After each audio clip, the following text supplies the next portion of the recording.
ओम सहना भवतु सहनौ भुनक्तु सह वीर्यं करवावहै तेजस्विनावधीतमस्तु मा विद्विषावहै। ओम शांति शांति शांति। हरि ओम श्री गुरुभ्यो नमः। हरि ओम। ओम गुरुर्ब्रह्मा गुरुर्विष्णुः गुरुर्देवो महेश्वरः गुरुः साक्षात् परं ब्रह्म तस्मै श्री गुरवे नमः। प्रपन्नपारिजाताय तोत्रवेत्रैकपाणये ज्ञानमुद्राय कृष्णाय गीतामृतदुहे नमः। सर्वोपनिषदो गावः दोग्धा गोपालनन्दनः पार्थो वत्सः सुधीर्भोक्ता दुग्धं गीतामृतं महत्। वसुदेवसुतं देवं कंसचाणूरमर्दनं देवकी परमानन्दं कृष्णं वन्दे जगद्गुरुं श्रीकृष्णं वन्दे जगद्गुरुम्।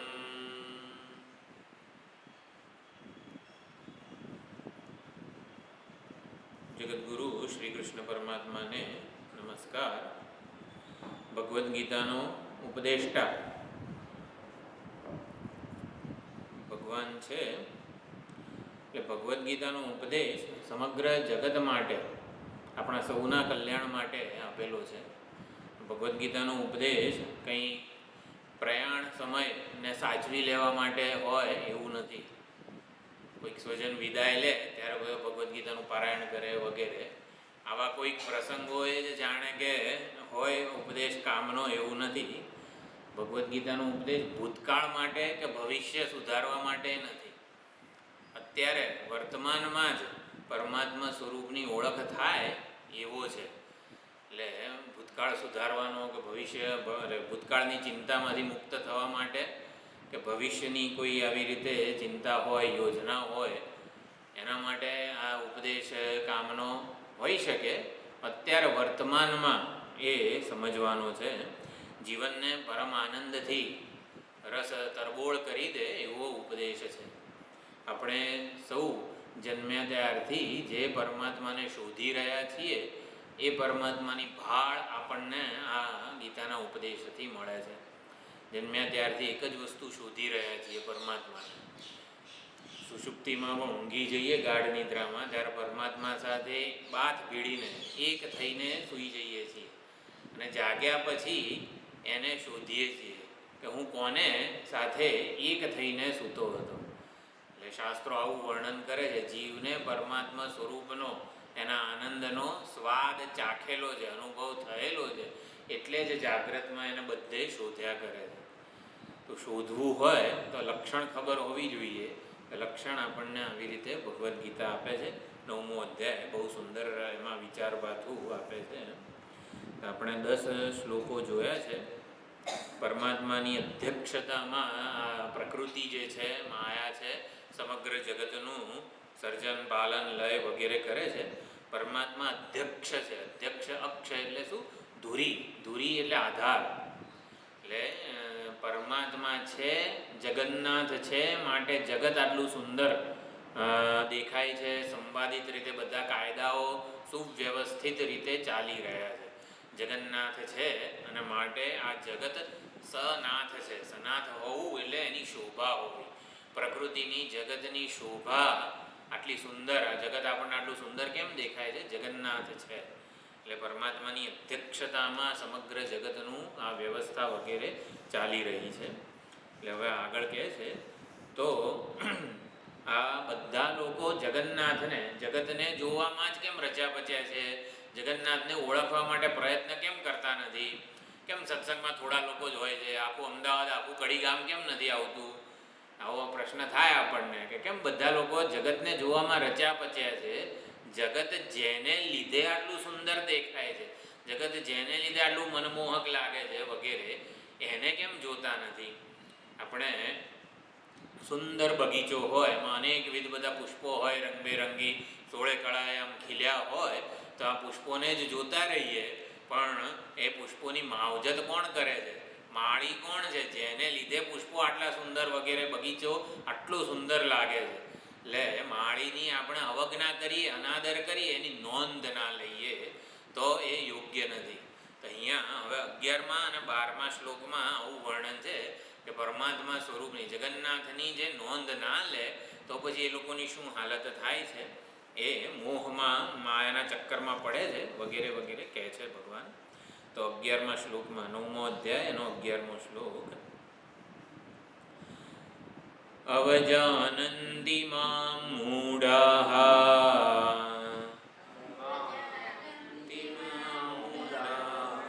માનુષીં તનુમાશ્રિતં પરં ભાવમજાનन्तઃ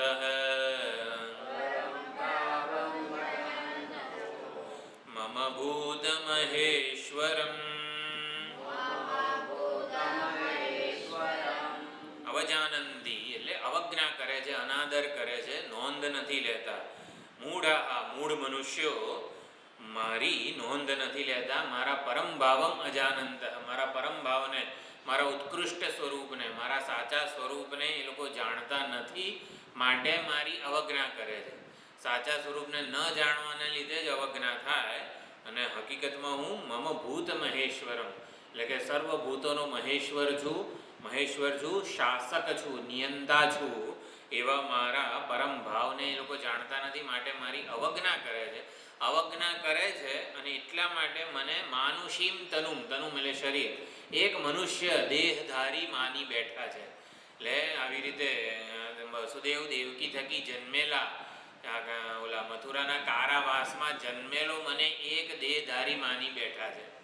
એટલે મારી સાચા સ્વરૂપને ન જાણવાને લીધે જ અવજ્ઞા કરી બેઠા છે.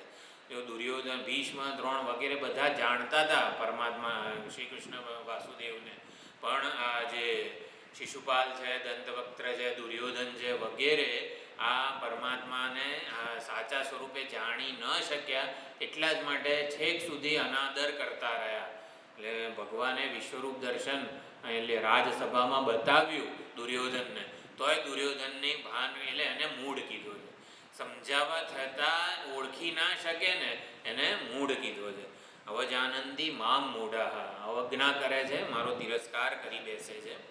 એટલે પરમાત્માના સાચા સ્વરૂપને ન ઓળખવાને લીધે જ એની અવજ્ઞા થઈ જાય છે.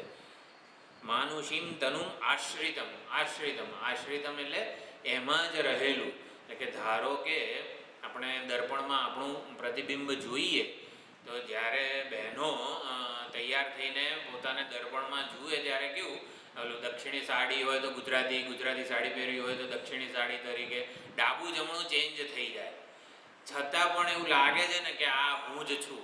આખો આપણે જમણો હાથ ઊંચો કરીએ ને તો અરીસામાં મિરર ઇમેજ થાય. મિરર ઇમેજ એટલે ડાબો હાથ ઊંચો થતો એવું દેખાય. છતાં પણ આપણને એવું લાગે છે કે આ હું જ છું. એટલે મનુષ્ય દેહમાં જે મર્યાદાઓ જણાય છે, બધી મર્યાદાઓ ખરેખરી એમાં છે એવું જે માની બેઠા છે. એટલે ભગવાનના આવા સાચા સ્વરૂપને ન જાણનારા પરમાત્માને એક દેહમાં સીમિત, એક દેહમાં કેદ માની લે છે.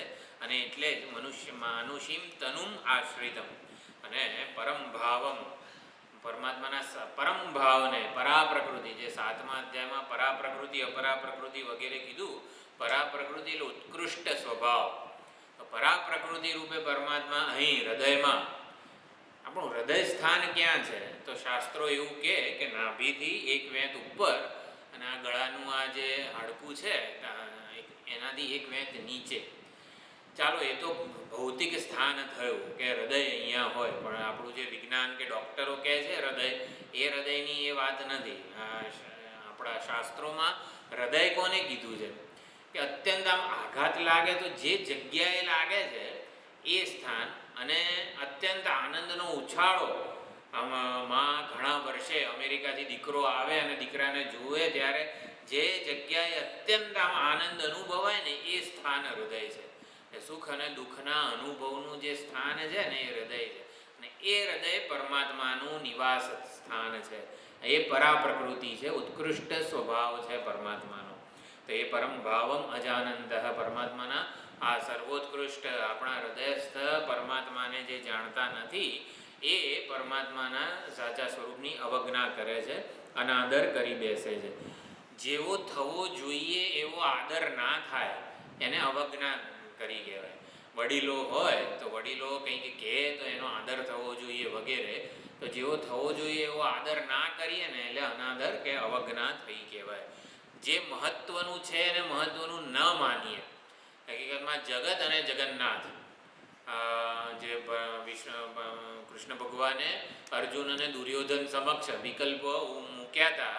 એક બાજુ હું નિશસ્ત્ર આ યુદ્ધમાં જરાય કામનો નહીં, કશું જ કામ ના કરું, કોઈ શસ્ત્ર ઉપાડું નહીં એવો હું, અને બીજી બાજુ 2 અક્ષૌહિણી નારાયણી સેના. જે પરમાત્મા જેટલું જ સામર્થ્ય, બળ, બુદ્ધિ, પરાક્રમ બધું ધરાવ, વિશ્વની સર્વોત્કૃષ્ટ આ પરાક્રમ ધરાવનારી પરમાત્માની નારાયણી સેના હતી, 2 અક્ષૌહિણી જેટલી.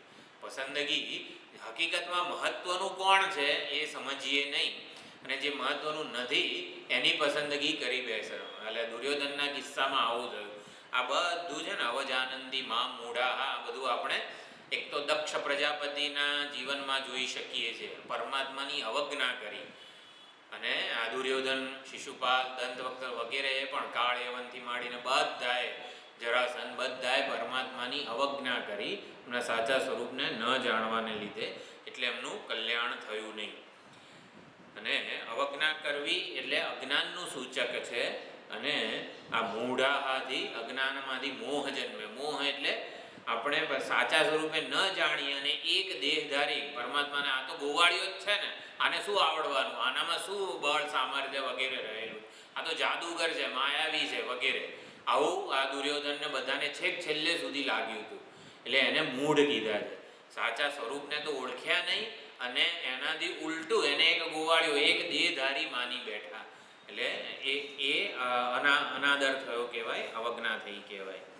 અને અવજ્ઞા થાય એટલે શું હાલત થાય છે એ આગળના શ્લોકમાં ભગવાન કહે છે. આમાં હકીકતમાં કેવું છે કે પરમાત્માને અને પરમાત્માના ઉપદેશને સમજવા માટે સૌથી પહેલાં શ્રદ્ધા હોવી જરૂરી છે. આપણે નાના બાળકો હોય, સોસાયટીમાં સાંજે રમતા હોય, જમવાનો સમય થાય 7 વાગે 8 વાગે, હજી બાળક આવે નહીં પાછું ઘરે, એટલે માને ખબર છે કે આ ભૂખ્યું થયું હશે, એને ખાવાનો સમય થઈ ગયો છે વગેરે. સ્કૂલેથી આવ્યો, બેગ મૂકીને તરત રમવા જતો રહ્યો છે, આખો કેટલો ભૂખ્યો હશે વગેરે. માને ખબર છે, એટલે માં બોલાવે છે, ઉપરથી બૂમ પાડે છે, ચલો ખાવાનો સમય થયો, ભૂખ લાગી છે. ઓલો રમવામાં એટલો મશગુલ છે કે માં બોલાવે છે છતાં આવતો નથી. રમવામાં મારે હજી રમવું છે વગેરે વગેરે. એટલે રમવામાં એટલા મશગુલ છે કે માં બોલાવે છે, માં એનું હિત જાણે છે. અને એકવાર ધારો કે મોડું થયું અને આવે બાળક પાછું રમતું તો માં એને તરત આવી રીતે જમવા બેસાડી દે. હવે સ્કૂલેથી આવ્યો હોય, પછી રમવા ગયો હોય, ધૂળ ને બધું, કેટલોય પરસેવો થયો હોય, ગંદા કપડાં હોય, આખી શરીરે ધૂળ ને બધું માટી ચોંટેલી હોય, એવો ગંદો જમવા બેસાડી દે. સૌથી પહેલાં કે નાવા જા, અને હરકું ચોળીને ના જાય, ઘસીને ના જાય એવું કહે. બરાબર? કોઈ બાળકને આવું ચોળે નાવું ગમે? એટલે એ માને ખબર છે કે આ કંઈ સાબુ લગાડ્યા વગર સીધો ડોલ નાખીને પાછો આવતો રહેવાનો છે. તો માં શું કરે, બેસાડે અને બરોબર ચાલ બેસીને સ્ટૂલ ઉપર બેસીને સરખો ના સાબુ બાબુ બધું લગાડે, ચોળીને સરખો પરસેવો અને ધૂળ કાઢે, અને પછી એકદમ ચોખ્ખો પવિત્ર કરીને ચલો ભગવાનને જે કરો, પ્રાર્થના કરો, પછી શ્લોકો અમુક બોલો, અને પછી જમવા બેસાડે. બરાબર? તો આવું જે છે માં છે ને પરમાત્મા છે, અને આપણે બધા આ રમતખોર બાળકો છીએ.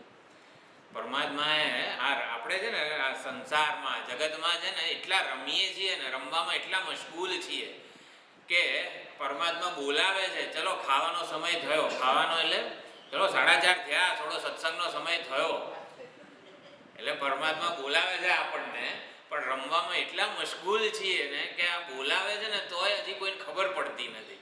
એટલે પછી શું કરે, ઘેડા થઈ જઈએ ને આ થઈ જાય, ગમે તે સમય થાય ને એટલે આવું તો પડે જ પરમાત્મા પાસે કોઈને પણ પરમાત્માએ જગત એવું બનાવ્યું છે કે એનું સ્મરણ કર્યા વગર છે ને કોઈને છૂટકો નથી. એટલે જગત બનાવ્યું છે કે ક્યારેક ને ક્યારેક પહેલાંના જમાનામાં વડીલોને બધા જે હતા ને એ જાણતા હતા કે આ જગત અને આપણું જીવન કોઈક એવી ઈશ્વરીય શક્તિના હાથમાં છે.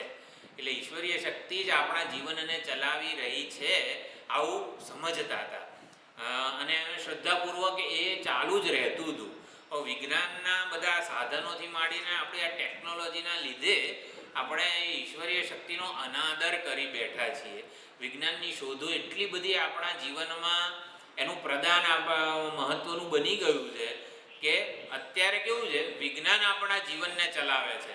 વિજ્ઞાનની શોધો, સાધનો, એસી, પંખા, ટ્યુબલાઇટ વગેરે, આ માઇક્રોફોન છે, કેમેરો છે વગેરે, અત્યારે ભગવાન ચલાવે છે જીવનને કે આ એસી ને પંખો વગેરે ચલાવે છે આપણા જીવનને? અત્યારે કે પહેલાંના જમાનામાં આપણું જીવન ભગવાન જ ચલાવે છે એવું આપણે કહીએ ને તો એ નાના બાળકોથી માંડીને બધા માની જતા હતા અને એવો વિશ્વાસ રાખતા હતા. અત્યારે આપણું બધું જીવન શ્વાસ લેવા માટે વેન્ટિલેટરથી માંડીને બધું આવી ગયું છે. એટલે આપણા શ્વાસ કઈ રીતે ચાલે છે ને એ કોઈ જોવાની આમ વિચારવાની કોઈને આમ તસ્દી થતી નથી કે કૃત્રિમ સાધનો એટલા બધા વધી ગયા છે. વિજ્ઞાન યુગમાં વિજ્ઞાનની શોધખોળો ખરેખર અદ્ભુત છે, કામની પણ છે, પણ એના લીધે ઈશ્વરીય શક્તિ જે સમગ્ર આ જગતને ચલાવી રહી છે એનો અનાદર ન થવો જોઈએ. હકીકતમાં બધી જ વસ્તુઓ હોય, એસીવાળો કમ્ફર્ટેબલ રૂમ હોય, સરસ ટીવીમાં મનોરંજન પ્રોગ્રામો ચાલતા હોય, એ બાબુ 5 વાટકી દૂધ ને ખીર ને બધું ખાઈને બેઠા હોઈએ, એવું નથી કે ભૂખ્યા હોઈએ, તોય માણસ સુખી હોય, એના મુખ ઉપર પ્રસન્નતા હોય ને એવું જરૂરી નથી. એ બચારો દુઃખી હોઈ શકે. એટલે પરમાત્માનો ભરોસો વગેરે જીવનમાં અત્યારે પણ એટલો જ પ્રસ્તુત છે, એટલો જ જીવંત હોવો જોઈએ. અને સુંદર વાતાવરણ છે કે આ બધાના આપણા બધાના હૃદયમાં આ ઈશ્વરની ભક્તિ છે, ગુરુ ભક્તિના બીજ ગુરુ મહારાજે રોપેલા છે અને એનું સંવર્ધન બધા ભેગા મળીને કરી રહ્યા છે. એટલે આપણે અવજ્ઞા, મૂળ વાત એ છે કે પરમાત્માને કોઈ એક દેહધારી બીજા બધા માનતા હતા એ ન માની લે. એ જો માનીએ તો પછી પોતાનું કલ્યાણ થવાનો કોઈ જ રસ્તો રહેતો નથી. એટલે પરમાત્મા આવી રીતે આપણે જેમ બાળકોનું ઉદાહરણ લીધું, રમત રમવામાં, જગતમાં ફરવામાં, રમવામાં એટલા મશગુલ થઈ ગયા છીએ કે પરમાત્મા બોલાવે ને તોય આપણને એવું પાછા આવવાનું સૂઝતું નથી. રમતમાં જ મશગુલ રહેવાનું આપણને સારું લાગે. પછી પરમાત્મા જેમ માં ઓલા બાળકને ચોળીને નવડાવે એવી રીતે આ સત્સંગ વગેરેનું વિચાર પાથું છે એ આવી રીતે પરમાત્મા ગુરુ સ્વરૂપે આવે, ગુરુ સ્વરૂપે ઉપદેશ આપે. ઉપદેશ દ્વારા બધો આપણો આ પરસેવો છે, મેલ છે, ધૂળ છે, માટી છે, આપણા હૃદયમાં જે કંઈ પણ મળ વગેરે છે ને એ બધું એ કાઢે છે. ગુરુ રૂપે આવીને પરમાત્મા આપણને ચોખ્ખા કરે પછી પ્રાર્થના કરીને જમવા બેસીએ ને એવી રીતે સત્સંગનું વિચાર પાથું આપણને આપે છે. એટલે એક વાર ખબર છે માને હું બોલાવીશ ને તો એ આવવાનો નથી. એટલે ધીમે ધીમે પછી માં પણ એને બોલાવવા જાય, પકડી પાડે. રમતો હોય બાળક, નાનું બાળક હોય, દોડાદોડ કરતું હોય, એકવાર પકડી લે એને. પકડી લે પછી શું કરે, છાતી સરખું ચાંપી લે પહેલાં તો, કે જેથી એ રમતને ભૂલી જાય. હવે રમતને ભૂલવી જોઈએ ને, જગત ભૂલાય તો પછી પરમાત્મા તરફ આપણને યાદ આવે ને હાલ આ જમવાનું હતું. તો એવી જ રીતે પરમાત્મા હૃદય સરસો ચાંપી લે છે આપણને. સુષુપ્તિમાં આપણે ઊંઘી જઈએ ને ત્યારે પરમાત્મા જેમ નાનું બાળક હોય તો માં એને ઊંઘાડે ત્યારે કેવું પોતાના છાતી સરસો ચાંપીને આમ ભેટીને સૂઈ જાય ને, બસ એવી રીતે પરમાત્મા આપણે ઊંઘી જઈએ ને ત્યારે આવી રીતે આટલો પ્રેમ કરે છે, છતાં આપણે જગતને માણવામાં એને ભૂલી જતા હોઈએ છીએ. એટલે એકવાર પકડી લે, ભેટી લે અને પછી જવા ના દે, એ પ્રમાણે છે. તો હવે એટલે એ જ 11મા શ્લોકમાં જે કીધું અનાદર કરી બેસે છે, તો અનાદર કરનારા કેવા હોય છે, કોણ લોકો અનાદર કરે છે પરમાત્માનો, એની વિશેષ ઓળખ આપે છે. એટલે ઓળખી ન શકવાને લીધે જ અનાદર થાય છે. તો એવા અવિવેકી લોકો કેવા હોય છે, તો 12મા શ્લોકમાં કહે છે મોગાશામોગ કર્માણ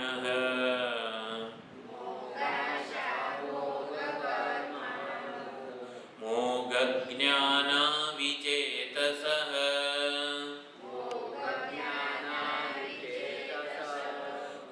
રાક્ષસીમાસુરીં ચૈવ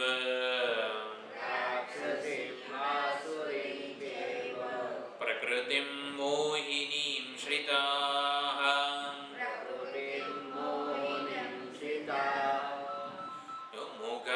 મોઘ કર્માણઃ મોઘ જ્ઞાનાઃ. મોઘ એટલે વ્યર્થ, નિરર્થક.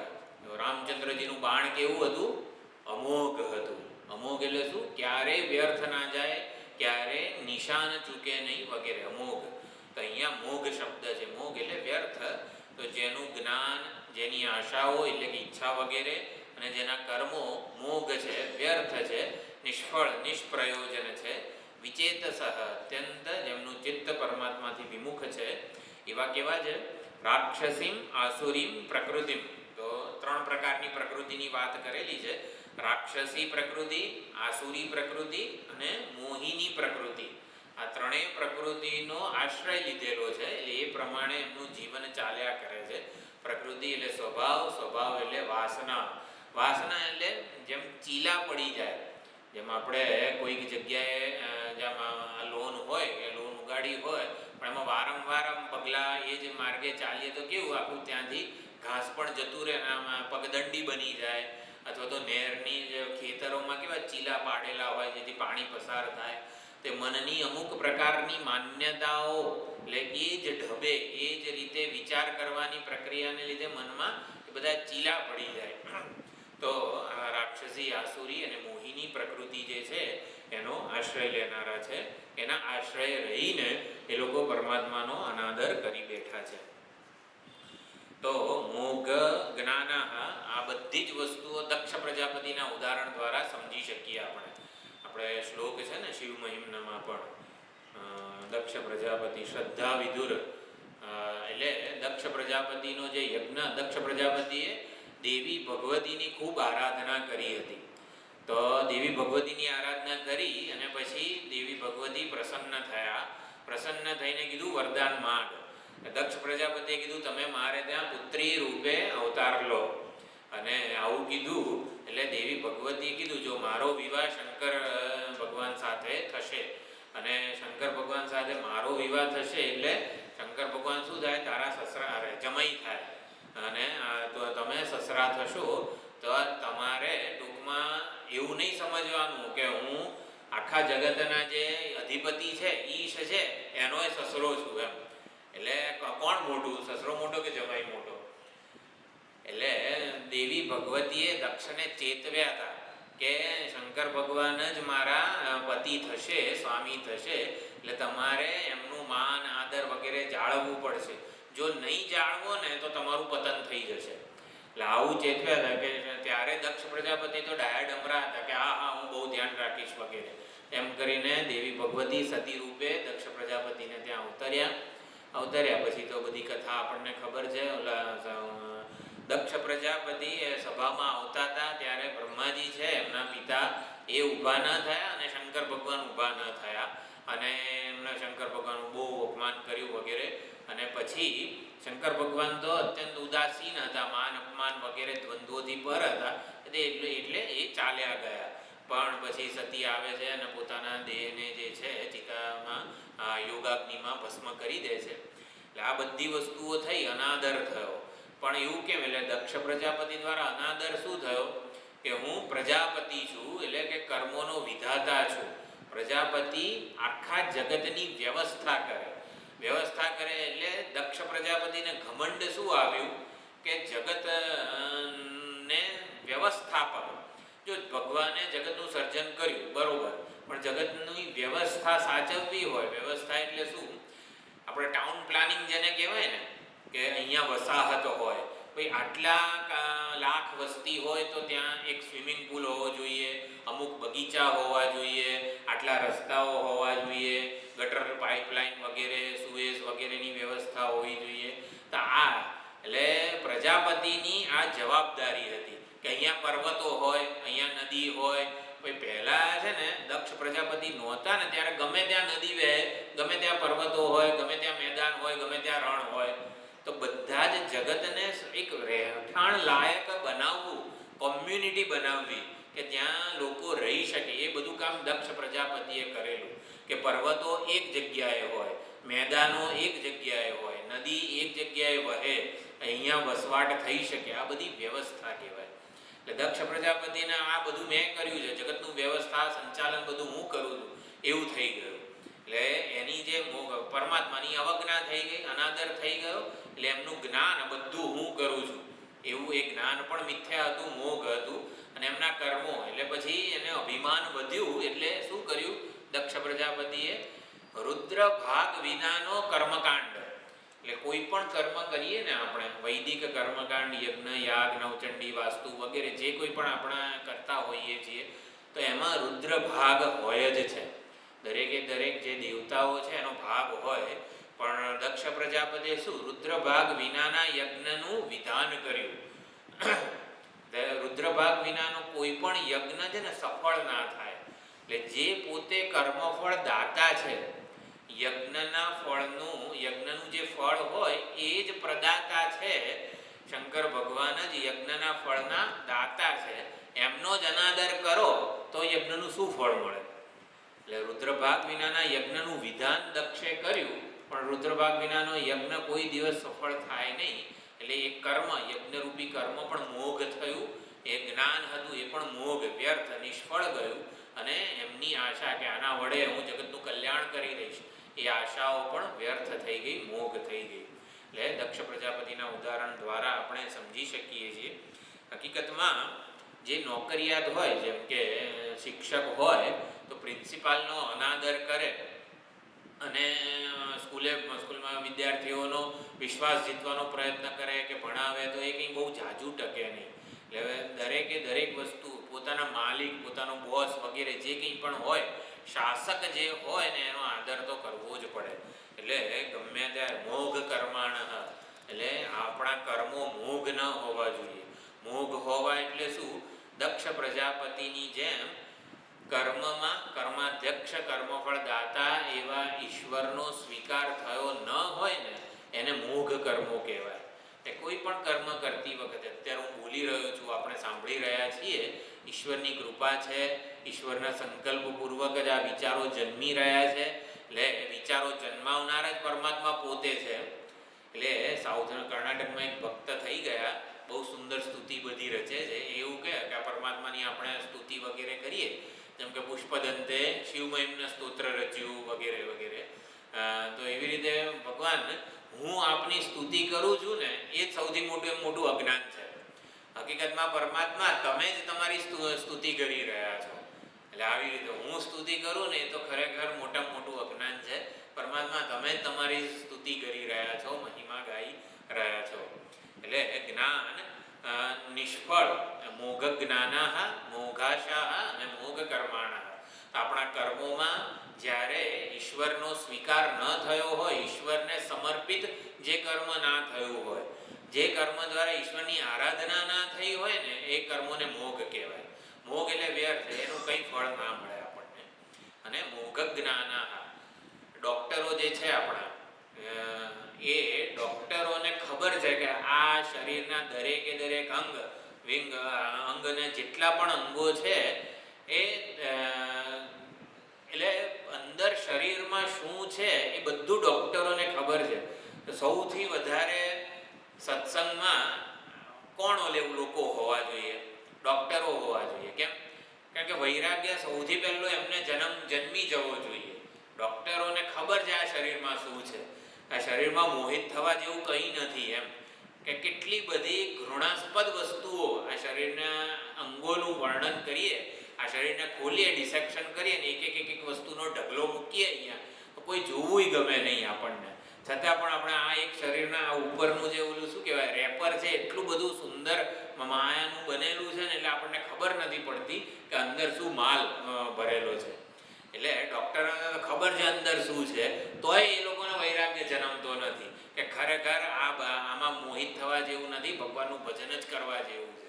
એટલે આને મોઘ જ્ઞાનાહ કહેવાય. એટલે મોઘ જ્ઞાન એટલે સમજવાનું કે જે જ્ઞાનથી જે આપણે જગતમાં બધી વિદ્યાઓ પ્રાપ્ત કરીએ છીએ એનાથી આપણું કલ્યાણ થાય છે ખરું. પરમાત્મા એટલે મોઘ જ્ઞાન કોને કહેવાય?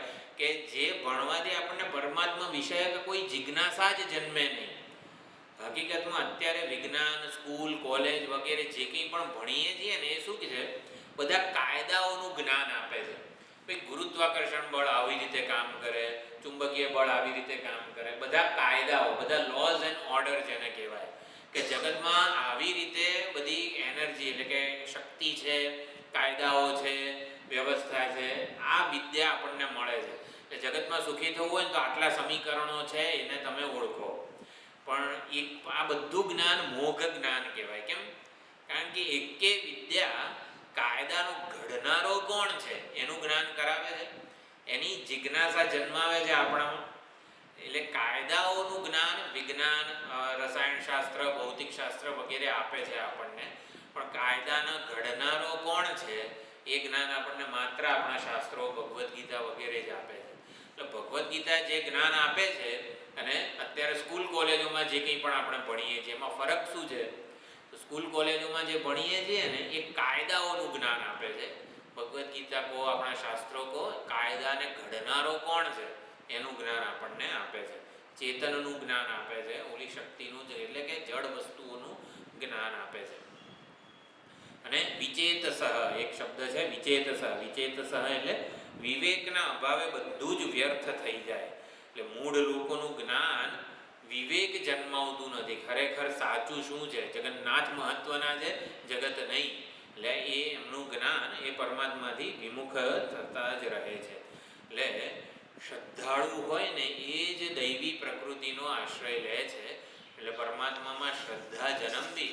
જો આપણા બધામાં પરમાત્મા છે, પરમાત્મા જ મારા જીવનને ચલાવી રહ્યા છે, આ મારા પ્રાણ જે શ્વાસોશ્વાસ વગેરે ચાલે છે, બોલી શકું છું, જોઈ શકું છું, સાંભળી શકું છું, વ્યવહાર કરી શકું છું, આ પરમાત્માની કૃપા છે, એમનો અનુગ્રહ છે, એમનો સંકલ્પ છે. આવું જે સમજે છે ને એને શ્રદ્ધાળુ કહેવાય, બુદ્ધિશાળી કહેવાય. બુદ્ધિશાળી કોને કહેવાય? જેની પાસે બહુ બુદ્ધિ હોય એને બુદ્ધિશાળી કહેવાય. બુદ્ધિશાળી એને કહેવાય જે પોતાની બુદ્ધિની મર્યાદાને સમજી ચૂક્યો છે, એને બુદ્ધિશાળી કહેવાય. કે મારી બુદ્ધિથી હું આવી રીતે પરમાત્માને માપી લઈશ અને જાણી લઈશ, જગતના રહસ્યને, એવું બનવાનું જ નથી. એની કૃપા હોય ને તો જ બધું થઈ શકે એમ છે. હું ગમે તે કરું એને એનાથી આવી રીતે સુખી થઈ જઈશ, દુઃખથી કાયમ માટે મુક્ત થઈ જઈશ, એવું સમજવાની જરૂર નથી. એટલે શ્રદ્ધાળુ, શ્રદ્ધા ખૂબ જ મહત્વનું સાધન છે. અને આ મોઘ જ્ઞાના વગેરે જે છે, મોઘ કર્મો આપણે કીધું કે જે કર્મોથી પરમાત્માની આરાધના ના થાય ને એ મોઘ કર્મો કહેવાય. એટલે કે વિવિધિશા, આપણા દરેકે દરેક કર્મો છે પરમાત્માની આરાધના બનવા દ્વારા આપણા હૃદયને શુદ્ધ કરવાનું સાધન બનવું જોઈએ. જો હૃદય શુદ્ધ ન થાય, પરમાત્મા કોણ છે એની જિજ્ઞાસા ન જન્મે, તે બધા મોઘ કર્મો છે. અને પરમાત્માના આશ્રય વિનાનું કર્મ જે છે ને એ આવી રીતે સફળ થતું નથી. દક્ષ પ્રજાપતિના ઉદાહરણ દ્વારા આપણે એ સમજી શકીએ છીએ. મધુસૂદન સરસ્વતીજી, જો મોઘ જ્ઞાના મોઘ કર્માણમાં આપણે દક્ષ પ્રજાપતિનું ઉદાહરણ જોયું. મોઘ જ્ઞાન, જ્ઞાન પણ મોઘ હોય એટલે એવું કેવું? મધુસૂદન સરસ્વતીજીનું આપણે 13મી સદીમાં થઈ ગયા શંકરાચાર્યજીની પીઠ ઉપર. તો મધુસૂદન સરસ્વતી બહુ અદ્વૈત જ્ઞાનમાં નિષ્ઠ એવા આચાર્ય હતા. અને એમણે ભક્તિના સિદ્ધાંતો જે છે, ભક્તિશાસ્ત્રના સૌથી ઉત્કૃષ્ટ ગ્રંથો રચ્યા છે. એટલે ભક્તિના પ્રથમ હરોળના આચાર્ય આ મધુસૂદન સરસ્વતીજી કહેવાય છે. દરેકે આ ભગવદ્ ગીતા છે એમાં મધુસૂદન સરસ્વતીજીએ ગુઢાર્થ દીપિકા નામની એક વ્યાખ્યા પણ લખેલી છે.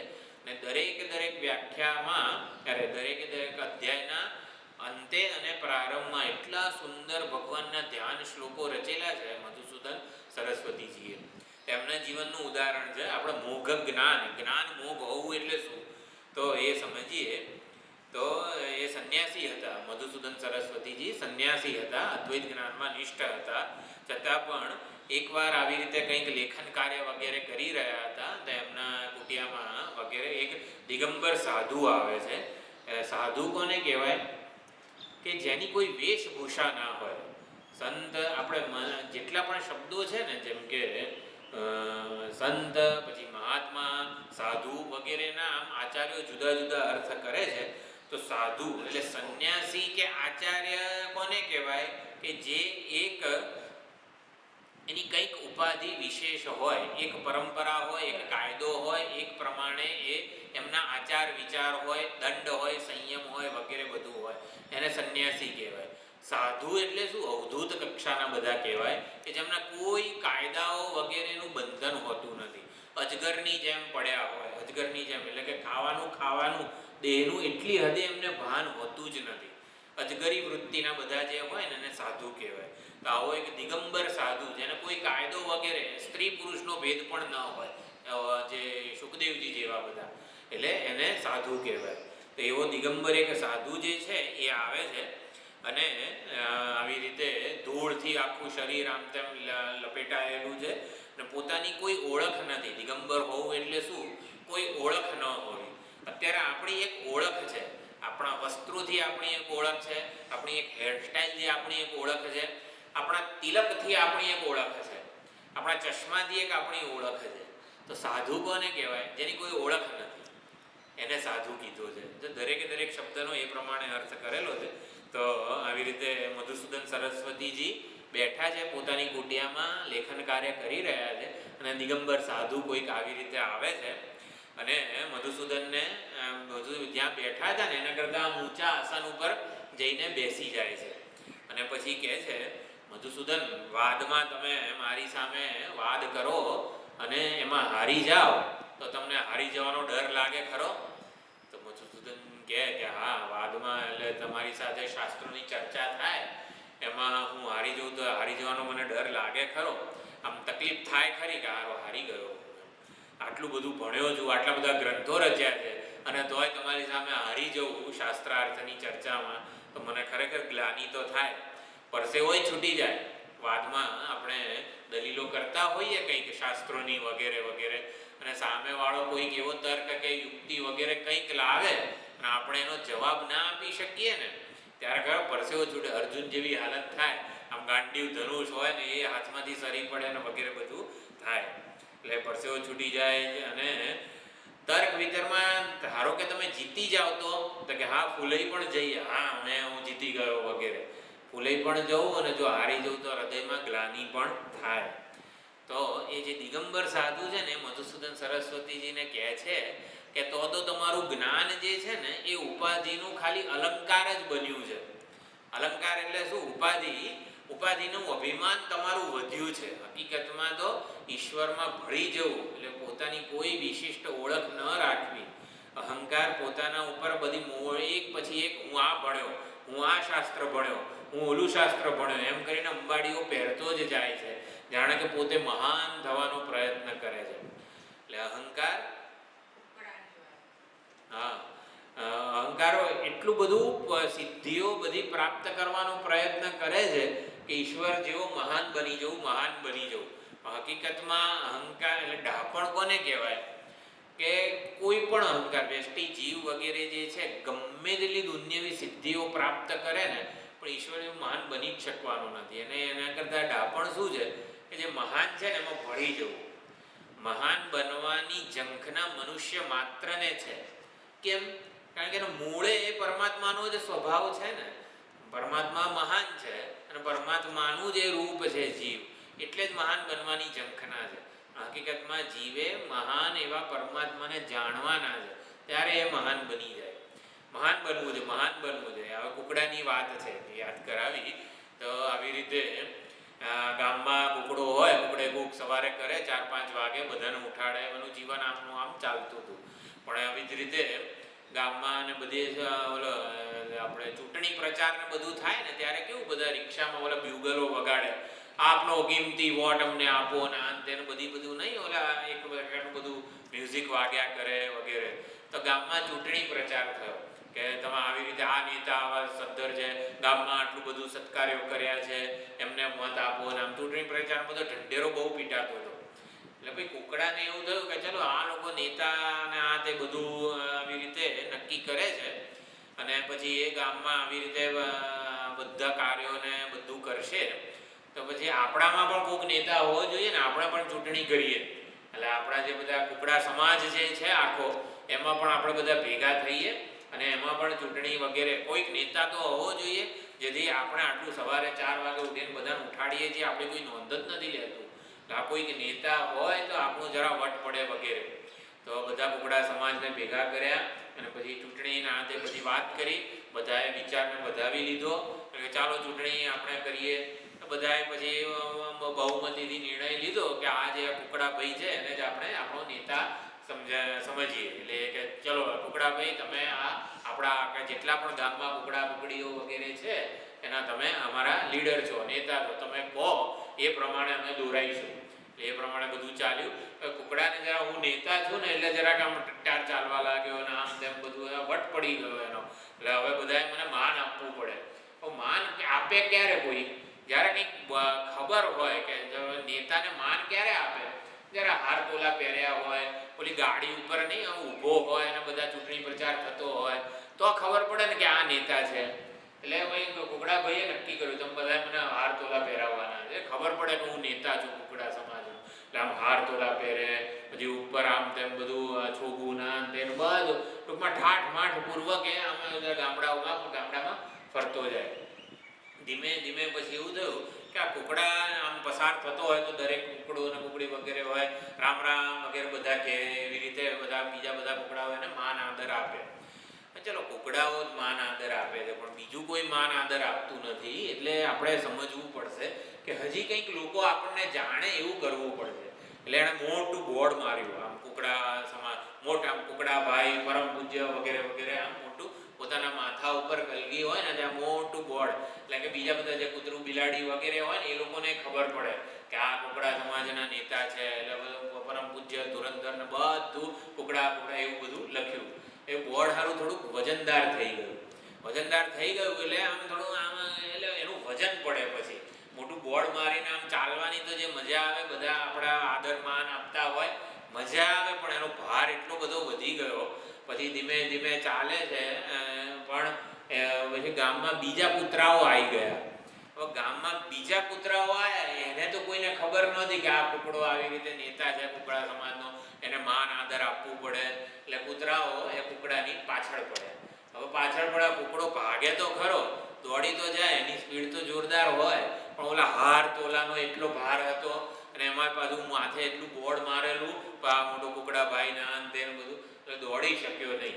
જેમ જેમ ભાર વધતો ગયો ને એમ એની સ્પીડ બધી થાકી ગયો ને કુકડા જે કૂતરાઓ ગામમાંથી બહારથી આવ્યા હતા એ બધાએ ટૂંકમાં એનો અંત આડ્યો.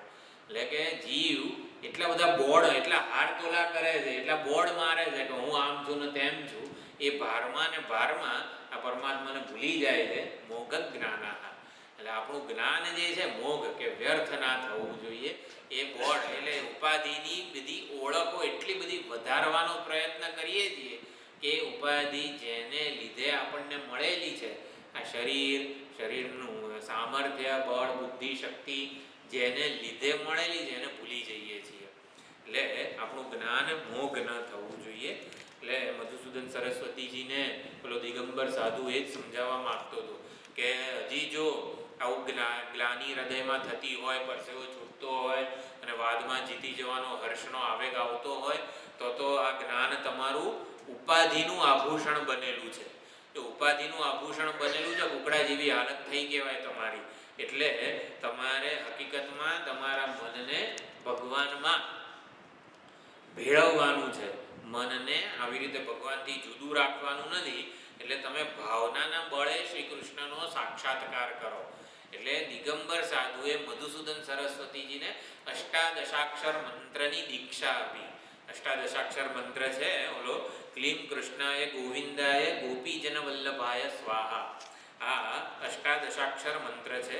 ગોપાલ તાપનીય ઉપનિષદ છે, એટલે વેદનો એક ભાગ છે, વૈદિક મંત્ર છે. અને એની દીક્ષા આપી અને કીધું કે તમે કાશી જાઓ અને ત્યાં જઈને અનુષ્ઠાન કરો. એટલે 6 મહિના સુધી અનુષ્ઠાન કર્યું. અમુક અને જે પુરસ્ચરણ વગેરે કહેવાય એનું જાપ કર્યું, પણ કૃષ્ણ ભગવાનના દર્શન થયા નહીં.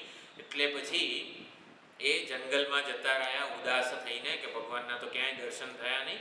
કપિલધારા નામનો જે વિસ્તાર છે પંચકોશી, ત્યાં પિતૃઓને માટે તર્પણ બધા કરતા હોય છે. એટલે ત્યાં ભૂતગ્રામ નામની જગ્યા છે, ત્યાં ભૂતોનો વાસ છે. અને ત્યાં એટલે કાશી સફળતા મળી નહોતી, ભગવાનની દર્શન વગેરેની થયા નહીં. એટલે લોકો જે મધુસૂદન સરસ્વતીજી ત્યાં ફરતા હોય છે, ત્યાં એક આવી રીતે ચાંડાળ આવીને કહે છે એમને કે નથી થયા ને દર્શન, 6 મહિનાથી પુરસ્ચરણ કરો છો. તો મધુસૂદનને થયું કે આને ક્યાંથી ખબર પડી કે હું આવી રીતે 6 મહિનાથી કરું છું. તે કે મેં એક ભૂત પાળી રાખેલું છે, એ મને આવીને કહી જાય છે. તો કે કૃષ્ણ ભગવાનના તો ના થયા દર્શન, તમે તમારા ભૂતના તો દર્શન કરાવી આપો. એટલે કે ભૂતના દર્શન કરવા છે મારે, તો પછી એક કામ કરો, આ પીપળાનું ઝાડ છે ને ત્યાં આવી રીતે તમે બેસજો રાત્રે અને ભૂત આવશે.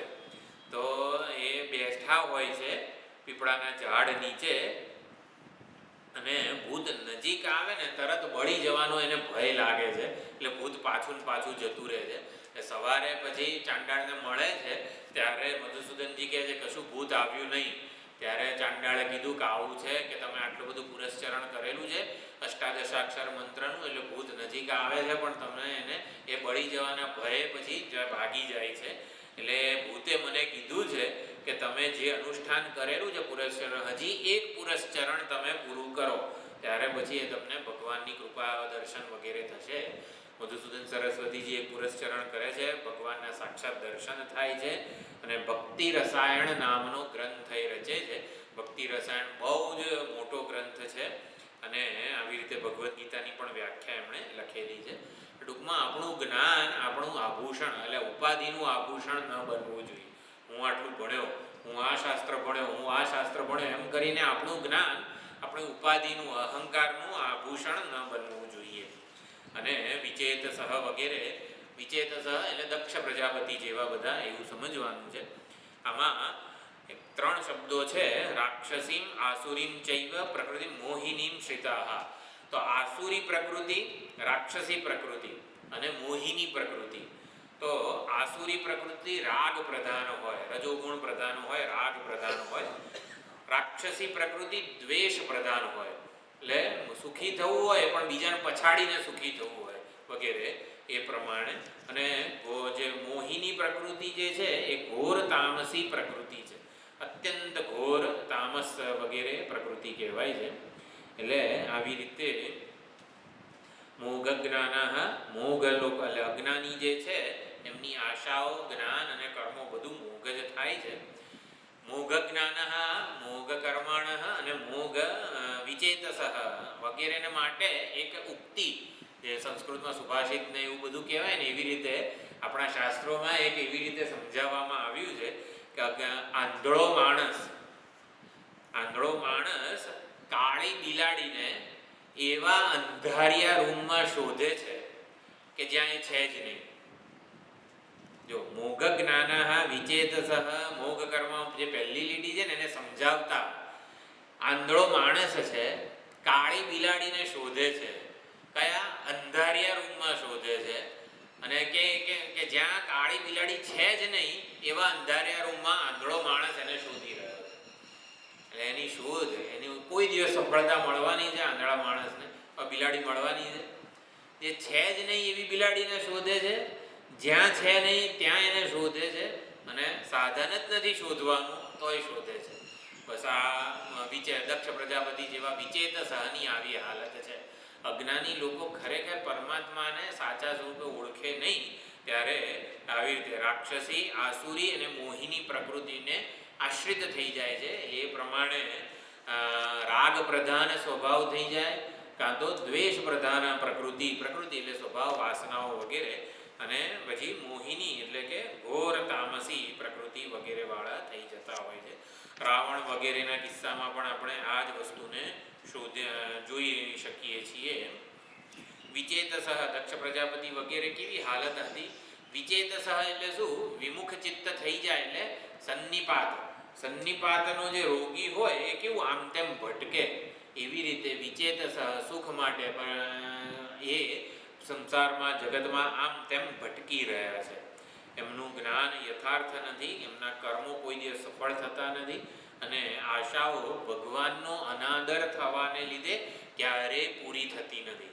દક્ષ પ્રજાપતિને જે આશા હતી એ પૂરી ના થઈ. કેમ? કારણ કે ભગવાનનો અનાદર થયો. તો અભક્તો અથવા તો આવી રીતે અજ્ઞાની મૂળ વગેરેની વાત કરી. હવે આગળના શ્લોકમાં બહુ સુંદર, હવે જે મુખ્ય વિષય છે 9મા અધ્યાયનો એ શરૂ થાય છે 13મા શ્લોકમાં. હવે ભક્તોનું વર્ણન છે. ભક્ત એટલે ભક્ત સિવાયના જે લોકો હતા એનું વર્ણન વગેરે કર્યું અને પછી હવે ભક્તોનું વર્ણન શરૂ કરે છે ભગવાન. મહાત્માનસ્તુ મામ પાર્થ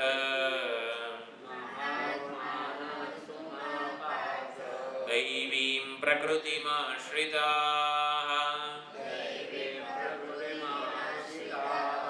ભજન્ત્યનન્યમનસઃ જ્ઞાત્વા ભૂતાદિમવ્યયમ. તો મહાત્માનઃ મામ પાર્થ, અહીંયા પાર્થ શબ્દ અર્જુન, પ એટલે પરમાત્મા. તો પરમાત્મા જ જેનો અર્થ છે ધન છે વગેરે, પરમાત્માની પ્રાપ્તિ વગેરે જે છે, પરમાત્માનું જ્ઞાન જેના માટે મુખ્યત્વે છે અર્થ વસ્તુ, એને પાર્થ કહેવામાં આવે છે. આપણે બધા પાર્થ છીએ. પરમાત્માની પ્રાપ્તિ, પરમાત્માના દર્શન, પરમાત્માની ઓળખ એ જ આપણા જીવનનું મુખ્ય લક્ષ્ય છે. માટે આપણે બધા પાર્થ કહેવાઈએ. હે પાર્થ મહાત્માનસ્તુ, તું એટલે પહેલા 2 શ્લોકમાં જે બધા અજ્ઞાની મૂળ વગેરેની વાત કરી એના કરતાં હવેના બધા જે છે ને એનું વર્ણન જુદું છે. હવે જે કીધું એ મહાત્મા છે, ભક્તો છે, સાત્વિક ગુણની પ્રધાનતાવાળું જીવન જીવી રહ્યા છે. તો એ કેવા છે? અહીંયા ભગવાન અને અર્જુન એકવાર એ વાત કરી રહ્યા છે એ ભગવાન બ્રાહ્મણનું, અર્જુન નહીં, નારદજી. તો ભગવાન બ્રાહ્મણનું રૂપ લઈને, નારદજીને બધાએ આવી રીતે બ્રાહ્મણનું રૂપ લીધું અને આ લઈને એક શેઠ પાસે ગયા. એટલે બંને બ્રાહ્મણ અત્યંત દરિદ્ર ને એવી રીતે એવું રૂપ લીધું હતું નારદ અને ભગવાને, શ્રી કૃષ્ણ પરમાત્માએ. અત્યંત જીથરે હાલ ને એવી રીતે અત્યંત દરિદ્ર બ્રાહ્મણનું રૂપ લઈને ગયા શેઠ પાસે અને બહુ ભૂખ્યા છીએ એવું કીધું. તો શેઠે બધા ઓલા ચોકીદાર ને વગેરે હોય ને તો ધમકાય કે આ બધાને કાઢો અહીંથી. આમ ઘણીવાર એવું થતું હોય છે, ભિખારી વગેરે આવે તો ધુતકારવામાં આવે. તો એવી રીતે શેઠે બંનેને ધમકાવીને કાઢી મૂક્યા. અને જેવા ભગવાન ને નારદજી એ શેઠથી દૂર ગયા થોડા એમના ઘરથી, ત્યારે ભગવાને આવી રીતે કીધું આ શેઠની ધન સંપત્તિ ખૂબ વધે, આવું બોલ્યા એ. અને પછી આવી રીતે દૂર જઈને ભાઈ ભૂખ તો લાગી હતી બેઉ જણાને, એટલે આવી રીતે દૂર ગયા. ગામના પાદરે એક આવી રીતે અત્યંત ગરીબ માણસ હતો, એટલે ગરીબ બ્રાહ્મણ હતો અને એ પાસે એક ગાય હતી. એ ગાયનું આવી રીતે રોજ પાલન પોષણ કરીને દૂધ જે કંઈ આવે એ વેચીને એનું આવી રીતે એનું જીવન ચાલતું હતું. ગાયના આધારે એનું જીવન ચાલતું હતું. તો આવી રીતે અત્યંત ભૂખ્યા દર્શ્યા, મોઢું લઈને ગયા કે આવી રીતે બહુ ભૂખ્યા છીએ બંને. નારદજીને ભગવાને એવું કીધું. તો બ્રાહ્મણે બહુ પ્રેમથી એમને આગતા સ્વાગતા કરી, શાંતિથી બેસાડ્યા, આસન વગેરે આપ્યું અને પછી ગાયને દોઈ અને તાજું દૂધ નારદજીને અને ભગવાનને આપ્યું. અને ભગવાન અત્યંત બંને જણા સંતુષ્ટ થયા. અને પછી આગળ ગામમાંથી આગળ જાય છે અને પછી ભગવાને એવું બોલ્યા કે આની ગાય મરી જાય. એટલે ઓલા શેઠે ધમકાવીને કાઢી મૂક્યા હતા, ધક્કો મારીને ધમકાવીને ભગવાનને અને નારદજીને કાઢી મૂક્યા હતા. ત્યારે ભગવાન શું બોલ્યા કે આની ધન સંપત્તિ ખૂબ વધે, આ બહુ સમૃદ્ધ થાય. અને આ ગરીબ બ્રાહ્મણ હતો બચારો, એકની એક ગાય, એના આધારે એનું 2 ટંકનું ખાવાનું ચાલતું હતું. અને એને ત્યાં દૂધ પીને તાજા માજા થઈને શું કીધું આની ગાય મરી જાય. એટલે નારદજીને થયું કે ભગવાન આ તમે શું કર્યું, કંઈ ખબર પડી નહીં. એટલે ભગવાને કીધું મારું દર્શન છે ને અમોઘ છે, એટલે મારું દર્શન જેને કર્યું હોય ને એને તો એનું ફળ મળવાનું જ છે. એટલે બ્રાહ્મણ છે ને જે દરિદ્ર હતો એ મારો ભક્ત હતો. એટલે મારો ભક્ત હોય એટલે પછી આ ગાયમાં એનું મન વધારે રોકાયેલું રહેતું હતું. મારા ભક્તનું મન બીજા કોઈમાં રોકાય ને મને ગમે નહીં. એટલે મારા ભક્તનું મન જો બધેમાં મારામાં જ પરોવાયેલું હોવું જોઈએ. એટલે મેં કીધું આની ગાય મરી જાય. એટલે 24 કલાક આ બ્રાહ્મણ જે છે ભજન કરતો થઈ ગયો. અને પછી શેઠને જે વહાલું હતું ને, જેને જે વહાલું હોય ને ભગવાન આપી દેતા હોય. એટલે આપણે છે ને બહુ વહાલું છે ને પરમાત્માને જ રાખવાનું આપણા મનમાં અને બુદ્ધિમાં ને જેને જે વહાલું હોય ને પરમાત્મા આપી દેતા હોય છે. એટલે બ્રાહ્મણને ભજન વાલું હતું ને તો ભજન આપી દીધું, અને શેઠને આ ધન સંપત્તિનું અભિમાન ને એ વાલું હતું એટલે કે એની ધન સંપત્તિ ખૂબ વધે અને એ ટૂંકમાં વિમુખ જ રહે. આ વિચેત સહની આવી હાલત થતી હોય છે. એટલે ટૂંકમાં વધુ સમય ભજન કરવા મળે ભગવાન, આપણે ભગવાન જ વાલા છે આપણા માટે. તો વાલા હોય ભગવાન જેને, એ કેવા હોય તો એનું વર્ણન અહીંયા કીધું છે કે દૈવીમ પ્રકૃતિમાં આશ્રય. 3 લક્ષણો કીધા છે મહાત્માન. આવા મહાત્માઓ ભક્તો કેવા હોય છે? દૈવી પ્રકૃતિને આશ્રિત હોય છે, અનન્ય મનથી મારું ભજન કરે છે, અને મને ભૂતાદિમ અવ્યમ જ્ઞાત્વા, મને સર્વભૂતોનો આદિ એવો માને છે કે જાણે છે. સમગ્ર જગતનો આદિ, સમગ્ર જગતને જન્માવનાર મને જાણે છે. એટલે આ 3 એ કીધા છે મહાત્માઓ કે ભક્તોના લક્ષણ. તો એક તો દૈવી પ્રકૃતિવાળા. દૈવી પ્રકૃતિવાળા હોય એટલે સાંસારિક સમૃદ્ધિ નહીં પરંતુ આધ્યાત્મિક જે પ્રગતિ છે એને પોતાના જીવનનું લક્ષ્ય માને છે. દૈવી પ્રકૃતિ એટલે શું? જો આપણે બીજા અધ્યાયમાં જે ધ્યાયતો વિષયાન પુંસઃ વગેરે કીધું છે, એટલે વિષયોનું, જગતનું વિષયોનું ધ્યાન કરે તો ત્યાં રસપૂર્વકનું ધ્યાન કરવાથી એ વિષયોની પ્રાપ્તિની ઈચ્છા જન્મે. એ ઈચ્છા પૂરી થાય તો આવી રીતે કામ જન્મે, અને ઈચ્છા પૂરી ના થાય તો ક્રોધ જન્મે. એકવાર ક્રોધ જન્મે પછી ક્રોધાત ભવતી સંમોહ. સંમોહ એટલે રાગ દ્વેષ વગેરે ટૂંકમાં વધતા જાય. અને પછી સ્મૃતિ વિભ્રમ. પછી એકવાર ક્રોધનો આવેગ, ક્રોધને શું કહે છે? ગાંડપણનો એટેક એવું કહેવામાં આવે છે. માણસ ગાંડો થાય તો સમજી શકાય એનાથી આવું થાય છે, પણ એટેક આવે, ગાંડપણનો એટેક હોય ત્યારે પછી ખબર ના પડે આ શું પગલું ભરશે. તો એવી રીતે ક્રોધનો આવેગ આવે ને પછી આ સાચું કે આ ધર્મ કહેવાય, આ અધર્મ કહેવાય, આ કરવું જોઈએ, આ ન કરવું, બધું એ પોતે ભૂલી જતો હોય છે. એટલે સ્મૃતિ વિભ્રમ. ભાઈ હું કોણ છું, મારી શું ભૂમિકા છે, હું માં છું, બાપ છું વગેરે, પોતે કોણ છે એની સ્મૃતિ પણ એને જતી રહે. સ્મૃતિ જતી રહે એટલે બુદ્ધિ નાશ થઈ જાય, અને બુદ્ધિ નાશ થઈ જાય મનુષ્યત્વ પોતાનું ગુમાવી બેસે છે. અને જ્યારે આ મહાત્માઓ જો સાત્વિક પ્રકૃતિ હોય છે, ભક્તો હોય તો શું? ઈશ્વર માટે પ્રેમ, ઈશ્વરનું ચિંતન કરે, ઈશ્વરનું રસપૂર્વકનું ધ્યાન એમને હોય એટલે ઈશ્વર માટે પ્રેમ જન્મે. રસપૂર્વકનું, વિષયોનું રસપૂર્વકનું ધ્યાન ધરે તો વિષયો માટે પ્રેમ જન્મે. ઈશ્વરનું રસપૂર્વકનું ધ્યાન પ્રેમપૂર્વક એ કરતા હોય તો ધીમે ધીમે ઈશ્વર પ્રેમ વધારે ને વધારે દ્રઢ થતો જાય. ઈશ્વરના દર્શનની, ઈશ્વરની પ્રાપ્તિની તીવ્ર ઈચ્છા એને જન્મતી જાય.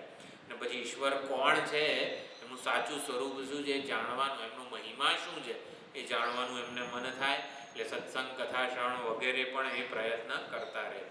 એટલે ભજંતી અનન્ય મનસઃ. અનન્ય, એક આ અનન્ય શબ્દ જે છે ને ભક્તિ સંપ્રદાયમાં, ભક્તિ સિદ્ધાંતમાં બહુ જ મહત્વનો છે. એટલે વૃંદાવનના ગોસ્વામીજી જે છે ને એ આવી રીતે ભાગવત કથા વગેરે દ્વારકામાં આવીને, એટલે વૃંદાવનના જે ગોસ્વામીજીઓ, પાલખી યાત્રા પહેલાંના જમાનાની વાત છે. એટલે આ વલ્લભાચાર્યજીને બધા જે પછીના સમયની જ વાત છે.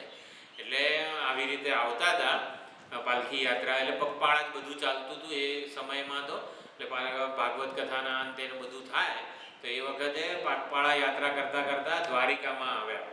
દ્વારિકામાં આવી રીતે અનન્ય શબ્દ ઉપર આવી રીતે કથા વગેરે ચાલતી હતી. એટલે અનન્ય શબ્દ એ વૃંદાવનના ગોસ્વામીજીને બહુ જ ગમતો હતો કે હું અનન્ય ભક્ત છું, અનન્ય છું વગેરે. એટલે અનન્ય છું એટલે અનન્ય એટલે ભગવાન સિવાય બીજું કોઈ આપણું નથી, અથવા તો ભગવાન આપણાથી જુદા નથી, અન્ય નથી એવો ભાવ. ભગવાન સિવાય બીજું કોઈ મહત્વનું નથી, ભગવાન સિવાય બીજો કોઈનો ભરોસો ન હોય, બીજો કોઈ આશ્રય ન હોય, સલામતીનો ટેકો એકમાત્ર ભગવાન હોય, ભગવાનની કૃપા સિવાય બીજું કંઈ જોઈતું ના હોય આપણને. આવા બધા શબ્દો વગેરે એની વ્યાખ્યાન એ કરી રહ્યા હતા.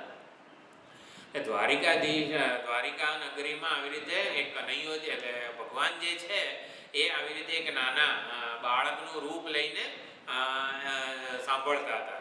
એટલે ઓલા જે વૃંદાવનના ગોસ્વામીજી છે એમને ખબર પડી કે આવી રીતે આ એક યુવાન જે છે એ આવી રીતે રોજ સાંભળે છે અને સુંદર રીતે સાંભળે છે, હાવભાવ વગેરે એના આપે છે. એટલે પછી આ અનન્ય શબ્દની ચર્ચા ચાલતી હતી. એટલે પછી કથા પૂરી થઈ, બધા લોકો ગયા પણ ખરા બધા, અને તોય ઓલો જે યુવાન, ભગવાન પોતે જ હતા એ યુવાન રૂપે, અને એ જતા નથી, ત્યાં એ ઊભા હોય છે. અને પછી કહે છે મહાત્માજી આવી રીતે અનન્ય શબ્દ સમજાવ્યો. અનન્ય એટલે કોણ? તો વૃંદાવનના ગોસ્વામીજી કહે કે અમે અનન્ય છીએ, અમે અનન્ય છીએ. તો વૃંદાવનના ગોસ્વામીજી એ યુવાનને પૂછે તમે કોણ છો? તો ભગવાન હતા યુવાનના રૂપમાં, એને કીધું અમે ફનન્ય છીએ. અનન્ય અને ફનન્ય, કે અમે ફનન્ય છીએ. એટલે હવે વૃંદાવનના ગોસ્વામીજી કે આ ભાગવતમાં કે બીજા કોઈ રામચરિતમાં ક્યાંય આ ફનન્ય શબ્દ તો ક્યાંય કોઈ દિવસ સાંભળ્યો નથી આપણે, કે એટલે કે આ ફનન્ય શું છે? તો ઓલો યુવાન પૂછે છે અનન્ય એટલે શું?